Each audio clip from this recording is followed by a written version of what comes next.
2008 সালে সকলে নির্বাচন করেছে, বিএনপি নির্বাচন করেছে। 2014 সালে তারা নির্বাচন করেনি, কিন্তু আমরা সেদিন নির্বাচনের আগে আমি নিজে এরশাদ সাহেবকে নিয়ে বিএনপির সাথে আলোচনা করেছিলাম একসাথে নির্বাচন করা যায় কিনা। তার অর্থ আমরা আওয়ামী লীগ সাপোর্ট করিনি, কিন্তু রাজনৈতিক কারণে তারা যখন করেনি তখন আমরা নির্বাচন করি। কিন্তু তারা 2014 সালে স্থানীয় সরকার নির্বাচন শুরু করেছে। তারা তো সিটি কর্পোরেশন নির্বাচন করেছে। 2018 সালে তারা নির্বাচন করেছে। আপনি যদি আসেন এমনকি 2024 সেখানে যেগুলো সিটি কর্পোরেশন নির্বাচন হয়েছে সেগুলোর পথ তারা এখন চাচ্ছে।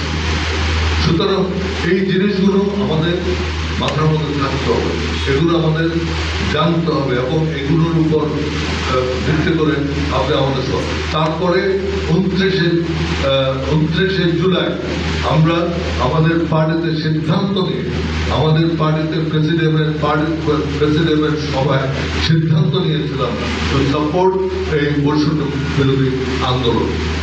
ব্যক্তিগতভাবে আমরা অনেকে ছিলাম যেখানে আমাদের নাম দিয়ে, আমাদের প্রতিষ্ঠানের নাম দিয়ে আমরা এই বৈষম্য বিরোধী ইয়েকে সাপোর্ট করি, এমনকি 1 পয়েন্ট ডিমান্ডও সাপোর্ট করতে আমার কাছে স্বাগত।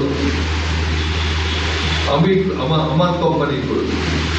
সুতরাং এখানে যে কথাগুলো বলা হয় আমরা সহজে আমরা বিশ্বাস করি যে নিয়মতান্ত্রিকভাবে আপনার যে সরকার, তখন বৈধ সরকার, আন্তর্জাতিকভাবে স্বীকৃত সরকার, সেখানে যখন নির্বাচন দেয় আমরা সেই নির্বাচন পার্টিসিপেট করেছি। কারণ নির্বাচনই কেবল একমাত্র উপায় যেটাতে একটা সরকার পরিবর্তন করা যায়। নির্বাচনই একমাত্র উপায় যেখানে আপনি পার্লামেন্টে যে জনগণের কথা বলতে পারবেন, যেখানে আপনি সরকারের বিরুদ্ধে কথা বলতে পারবেন। এবং আমি আপনাদেরকে বলবো, আমাদের বিশেষ করে লাস্ট ইলেকশনের পরে আমরা যেসব বক্তব্য দিয়েছি এগুলো, এই বক্তব্যগুলো একসাথে যদি করা হয়, আজকে যেই সব কথা আওয়ামী লীগের বিরুদ্ধে বলা হচ্ছে এগুলো সব ওখানেই আছে।